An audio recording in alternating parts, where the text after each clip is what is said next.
ఉంటారు generally. So Sirish గారు, wishing you also all the best అండి. అండ్ దిల్ రాజు గారు. Thank you Dallas and Rajesh, come here.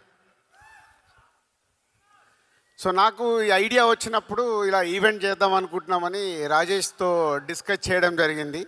So మా దగ్గర చేయండి అన్న, ఆ ఈవెంట్ ఎలా ఉండబోతుందో మేము చూపిస్తా అన్నాడు. నిజంగా మీ లోపలికి వచ్చి చూసినప్పుడు మాకు ఆ ఫీలింగ్ కలిగించినందుకు రాజేష్కి, ఇక్కడ ఉన్న mega and power star and mega power star అభిమానులందరికీ, తెలుగు ప్రేక్షకులందరికీ థ్యాంక్ యూ రాజేష్. ఆసం. ఎందుకంటే ఆల్రెడీ మెసేజ్లు వస్తున్నాయి, ఈవెంట్ అదిరిపోయిందని. మనం లైవ్లో చూస్తున్నాం, ఇక్కడ ఉండి అందరూ ఫోన్లలో యూట్యూబ్లో చూసి మెసేజ్లు పెడుతున్నారు. సో అందుకు మీ అందరికీ చాలా థ్యాంక్ యూ. 1998లో మా వెంకటేశ్వర ఫిలిమ్స్ ఒకే ఒకటి సినిమాతో ప్రారంభమైంది. సో అప్పుడు ఫస్ట్ నేను శంకర్ గారిని కలవడం, అది ఎప్పుడంటే సినిమా రిలీజ్ అయ్యాక 100 days షీల్డ్ చంద్రబాబు గారు అండ్ శంకర్ గారు చేతుల మీద తీసుకున్నా. It's a memory for me. అలా ఒకే ఒకటి నుంచి డిస్ట్రిబ్యూటర్గా కంటిన్యూ అవుతున్నప్పుడు ఎన్నో సినిమాలు శంకర్ గారి చూస్తూ ఉన్నాం. వైశాలి అని మళ్ళీ తెలుగులో వారు నీరమని ఈరమని తమిళ్లో తీసిన సినిమాని తెలుగులో రిలీజ్ చేయమని అడిగారు. సో ఆ రోజు నాకు ఇది బ్యూటిఫుల్ మెమొరీ అన్నట్టు. నేను ముందు కూర్చొని సినిమా చూస్తుంటే నా వెనకాల శంకర్ గారు ఒక ఆడియన్ లాగా వెనకాల కూర్చొని నాకు సినిమా చూపించాడు. Sir that for ever my memorable moment. ఒక లెజెండరీ డైరెక్టర్ ముందు కూర్చొని నేను సినిమా చూశానని. అలా జర్నీ చేస్తున్న మాకు ఈ సినిమా శంకర్ గారు మా కో డైరెక్టర్ నరసింహారావు ద్వారా ఈ సినిమా గురించి నేను అడిగినప్పుడు రాజుగారితో సినిమా చెయ్యాలి, తెలుగు సినిమా చెయ్యాలి. సో దానికి నాకు రాజుగారే రైట్ అని నమ్మినందుకు ముందు శంకర్ గారికి థ్యాంక్ యూ. ఎన్నో సినిమాలు తీసిన శంకర్ గారు ఫస్ట్ టైం తెలుగులో ఒక స్ట్రేట్ సినిమా చేయడం. ఇందాక సుకుమార్ చెప్పాడు, ఎంతోమందికి మన కోరిక శంకర్ గారు లాంటి వాళ్ళు తెలుగు సినిమా ఒకటి చేస్తే బాగుండు అని. అది ఈ సినిమా ద్వారా మా సంస్థకు అవకాశం రావడం. It's a very happy sir, thank you. ఈ సినిమా అనుకున్న తర్వాత RRR షూటింగ్లో నేను చరణ్ గారిని కలవడం జరిగింది. చరణ్ గారిని కలిసినని చెప్పినప్పుడు న్యాచురల్గా RRR తర్వాత శంకర్ గారి సినిమా అంటే ఒక గ్లోబల్ స్టార్కి ఎలా ఉంటుంది పోతే అది మీరు జాన్ 10th రోజు చూస్తారు, అది మీకు తెలియదు. జాన్ 10th రోజు చూస్తారు కాబట్టి ఆ రోజు అర్థమవుద్ది. సో అలా శంకర్ గారితో జర్నీ స్టార్ట్ అయిన తర్వాత ఈ కథను అనుకోవడము, చరణ్ గారు ఈ సినిమాకి రావడం, చాలా 50 సినిమాలు అయిపోయాయి. 50వ సినిమా ఒక స్పెషల్ కావాలి. ఆ వెంకటేశ్వర స్వామి మాకు కలిగించినట్టుగా నేను ఇంత భారీ బడ్జెట్తో ఎప్పుడు సినిమాలు తీయను, చాలా జాగ్రత్తగా సినిమాలు తీస్తాను. ఫస్ట్ టైం 50th ఫిలిం, ఒక భారీ బడ్జెట్, ఒక పాన్ ఇండియా ఫిలిం, ఒక గ్లోబల్ స్టార్తో తీయడం అనేది అది శంకర్ గారు ఇచ్చిన మాకు అవకాశం. సో ఆ జాన్ 10th కోసం ఇవన్నీ పట్టుకొని కూర్చున్నాను. ఒక జర్నీ స్టార్ట్ అయిన తర్వాత చాలా కోవిడ్ వచ్చింది, మళ్ళీ షూటింగ్ మొదలైంది, కోవిడ్ వచ్చింది. ఇందాక మీరు దోప్ సాంగ్ చూసారు, అందరు మాస్క్లు వేసుకొని ఉన్నారు. సో అలా big journey about game changer with Shankar garu. Sir thank you. మనం ఎంత కష్టపడ్డా ఏమి చేసినా మేము మీ దగ్గరికి వెళ్ళి వచ్చే అప్లాజ్ గురించే వెయిట్ చేస్తాము. ఇప్పుడు మీకు దోప్ సాంగ్ ఎలా ఉంది? సో ఈ దోప్ సాంగ్ నేను 6/3 ఫోన్లో చూశాను. ఫస్ట్ ఫోన్లో చూసి చరణ్ గారికి మెసేజ్ పెట్టాను, సార్ ఈ సాంగ్తో డాలస్ మన ఈవెంట్ ఒక ఎక్కడ ఉంటుంది, బిగ్ సక్సెస్ కాబోతుంది. ఇలా చూసి సార్ శంకర్ సార్ మీకు తెలియదు, నేను అది చూసినప్పుడు నా కళ్ళల్లో టీయర్స్ ఫామ్ అయ్యాయి. అంటే ఒక హ్యాపీనెస్. వావ్, శంకర్ గారి ఎన్నో సినిమాల్లో ఎన్నో పాటలు చూసినప్పుడు వచ్చిన ఒక ప్రేక్షకుడిగా వచ్చిన ఫీలింగ్, ఆహా ఇది మన సినిమాలో ఇలాంటి సాంగ్ ఉందా అని ఒక ఆనంద బాష్పాలు నాకు వచ్చాయి. నేను ఓన్లీ చరణ్ గారితో షేర్ చేశాను అది. So this song is going to blast అని. Thank you sir. అండ్ ఇలాంటి సినిమా మాకు రావడానికి, ఇంత పెద్ద సినిమా అవ్వడానికి కారణం next is a global star Ram Charan garu. Charan గారు అనగానే ఫస్ట్ నాకు గుర్తుకొచ్చేది మా కళ్యాణ్ గారే.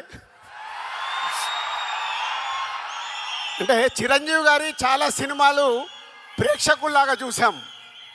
ఎన్నో సూపర్ హిట్లు, ఘరానా మొగుడు, జయదేక వీడు, రౌడీ అల్లుడు, ఎన్నో సినిమాలు ఆడియన్గా ఎంజాయ్ చేశాను. కానీ డిస్ట్రిబ్యూటర్గా ఎంటర్ అయిన తర్వాత ఎంజాయ్ చేసిన సినిమా తొలి ప్రేమ. సో అక్కడ మెగా ఫ్యామిలీతో చిన్న బాండేజ్ స్టార్ట్ అయింది నాకు. ఇక అక్కడి నుంచి మీ అందరికీ జర్నీ తెలుసు. ఒక ఖుషి, గబ్బర్ సింగ్, ఇలా ఎన్నో సినిమాలు. కళ్యాణ్ గారితో సినిమా తీయడానికి చాలా టైం పట్టింది, అది కూడా కంప్లీట్ చేశాను వకీల్ సాబ్తో. సో అలా మెగా ఫ్యామిలీతో ఒక బాండే స్టార్ట్ అయిన తర్వాత ఎవడు చేశాము, అది కూడా సినిమా రిలీజ్ అయ్యి కరెక్ట్ 11 ఇయర్స్ అయింది.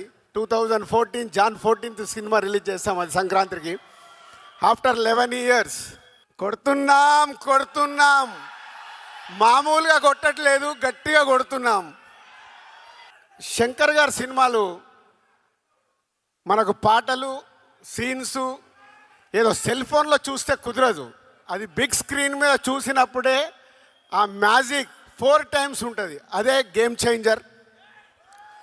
అంటే శంకర్ గారు ఒక్కొక్క పాటని డిజైన్ చేసిన విధానం, మచ్చా అటు వైజాగ్ షూటింగ్, ఇటు అమృత్సర్లో షూటింగ్, 300 మంది డ్యాన్సర్లు, ప్రతి సాంగ్ని శంకర్ గారు డిజైన్ చేసుకుంటారు. ఓకే, ఈ సాంగ్ నేను ఇలా తీయాలనుకుంటున్నాను. ప్రతి సాంగ్కి ఒక టాప్ కొరియోగ్రాఫర్ని పెట్టుకొని డిజైన్ చేస్తారు. అట్లా మచ్చా సాంగ్ కానీ, నానా హైరానా న్యూజిలాండ్లో చేశాం. అది చాలా ఎక్స్పెరిమెంట్ చేశారు మళ్ళీ ఆ సాంగ్ని శంకర్ గారు. అది రేపు మీకు థియేటర్లో చూసినప్పుడే అర్థమవుద్ది శంకర్ గారు విజన్ ఏంటి ఆ సాంగ్లో. అలాగే మీరు ఇప్పుడు ఈ సాంగ్ చూశారు, దోప్ సాంగ్. అలాగే జరగండి. ఆ సాంగ్ గురించి నేను చాలా మాట్లాడాలి, ఎందుకంటే అది ఆ సాంగ్ లీక్ అయింది. లీక్ అయిపోయిన తర్వాత రకరకాల కామెంట్స్ చూస్తున్నాం. శంకర్ గారు నేను అడిగాను, సార్ లీక్ అయింది సాంగ్, మనం రిలీజ్ చేసేయాలని. అలా అనుకొని ఆ సాంగ్ రిలీజ్ చేశాం. కానీ శంకర్ గారికి నాకు తెలుసు is not happy, not satisfy. కానీ అది రేపు మీ అందరికీ థియేటర్లో చూపిస్తాడు. శంకర్ గారు ఆ సాంగ్ ఏంటి, ప్రభుదేవ గారి కొరియోగ్రాఫ్ ఏంటి, రామ్ చరణ్ గారి డ్యాన్స్ ఏంటి, రేపు మీకు థియేటర్లో చూసినప్పుడే అర్థమవుద్ది. సో నేను దగ్గరుండి చూశాను. అలా ప్రతి సాంగ్ని డిజైన్ చేస్తారు శంకర్ గారు. ఈ సినిమాలో ఉన్న 5 పాటలు ఒక బిట్ సాంగ్, దేనికది అన్నట్టుగా. మీరు 4 చూశారు, ఇందాక అంజలి చెప్పింది ఇంకొక సాంగ్ ఉంది. సాంగ్ వేணுమా సాంగ్ ఇరుకు, ఫైట్ వేணுమా ఫైట్ ఇరుకు, hero villain Surya and hero గారికి క్లాప్స్ వేணுమా క్లాప్స్ ఇరుకు. సో సంక్రాంతికి సూపర్ హిట్ ఇరుకు.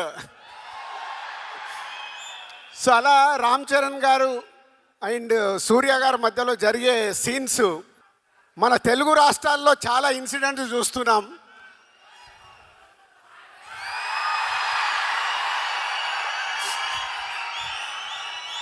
రేపు రెడీగా ఉండండి, పేపర్లు పెట్టుకోండి, జనసేన అవి పెట్టుకోండి. మీకు థియేటర్లో తెలుగు రాష్ట్రాల్లో జరుగుతున్న ఇన్సిడెంట్స్ చాలా కనిపిస్తాయి. కానీ ఇవి శంకర్ గారు 4 years బ్యాక్ రాసుకున్న సీన్స్, అవి ఇప్పుడు జరుగుతున్నాయి. అవే రేపు మీకు థియేటర్లో మీతో క్లాప్స్ కొట్టిస్తాయి. సో మీకు ఒక హై వోల్టేజ్ తెలుగు ప్రేక్షకులకి, అలాగే యావత్ భారతదేశంలో ఉన్న అన్ని లాంగ్వేజ్లో ఈ సినిమా రిలీజ్ అవుతుంది. అందరికీ ఒక కిక్ ఇస్తుంది. అలాగే మై టెక్నీషియన్స్ తమన్, శంకర్ గారి శిష్యుడు. ఇందాక అందరం చూసాము, ఒక్కొక్క సాంగ్ని డైరెక్టర్ గారితో కూర్చొని డిజైన్ చేశారు సౌండ్ పరంగా. విజువల్స్ శంకర్ గారు ట్వీట్. చాలా తిరు గారు and editors and other cost and crew ఈ సినిమా కోసం చాలా కష్టపడ్డాం. ఇది బిగ్ జర్నీ. ఆ జర్నీ ఎలాంటిదంటే స్టార్ట్ అయిన దగ్గర నుంచి జనవరి 9 వరకు వదిలిపెట్టకుండా నడిపియాల్సిన బాధ్యత నాది. నడిపిస్తూనే తీసుకొస్తున్నాను. అలా నా వెనకాల ఉన్నందుకు టీం అందరికీ హ్యాట్స్ ఆఫ్. ఎక్కడ కూడా ఆ ఎనర్జీలు వదిలిపెట్టకుండా లేదు, శంకర్ గారు అనుకున్న సినిమా రావాలి. ఎందుకంటే హీరోలకి, డైరెక్టర్లకి, ప్రొడ్యూసర్లకి అందరికీ సక్సెస్లు వస్తాయి, ఫ్లాప్స్ వస్తాయి. ఇండస్ట్రీలో చూడండి కాదు, కొట్టినప్పుడే దాని వర్త్ తెలుస్తుంది. అలా ఈ సినిమాని పట్టుకొని నడిపించారు.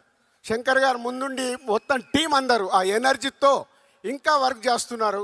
జాన్ 10th మీకు ఒక అద్భుతమైన సినిమా చూపించడానికి దానికి హోల్ టీమ్కి ప్రత్యేకంగా thank you very much. Thank you. And specially Dallas thank you.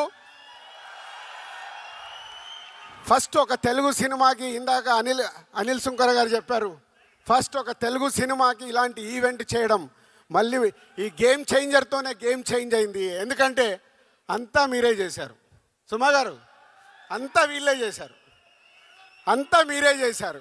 ఎందుకంటే మిలియన్ల రెవెన్యూ తెలుగు సినిమాకి ఇస్తుంది మీరు. కాబట్టి మీ దగ్గర ఈవెంట్ జరగాలనే ఆ సంకల్పం మాది. ఆ సంకల్పాన్ని సక్సెస్ చేసినందుకు మీ అందరికీ thank you very much. And my boy, my brother, ఏదన్నా తక్కువే మా సుక్కుని.